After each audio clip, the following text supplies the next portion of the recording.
ചങ്കുറപ്പും എല്ലുറപ്പും നിന്റെ അത്രയും മറ്റൊരുത്തനും വരില്ല. എനിക്കറിയാടോ അത്.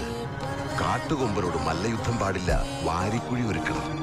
അതാണ് ബുദ്ധിയുള്ള മനുഷ്യന്റെ വഴി. കോടതിയിൽ നിന്ന് അച്ഛനെ രക്ഷിച്ചു, അതുകൊണ്ട് തീരുന്നില്ലല്ലോ. ഇല്ലടാ, അത് പറയാനാ ഞാൻ വന്നത്. 2 വിരല് മതി കൊലവള്ളി പൊട്ടിച്ച് നിന്നെ കൊല്ലാൻ. ചെയ്യാത്തത് നീ ചെയ്ത ക്രൂരതയ്ക്ക് നീ അനുഭവിക്കണം.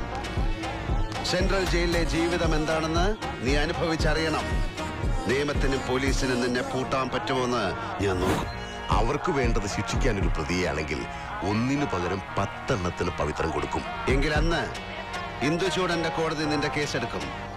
നിയമവും ന്യായാധിപനും ഞാൻ തന്നെ ആയിരിക്കും. കൊല്ലും ഞാൻ. കൊല്ലും ഞാൻ. 6 വർഷത്തെ ഇടവേള കഴിഞ്ഞ് ഇന്ദുചൂടൻ വന്നിരിക്കുന്നു.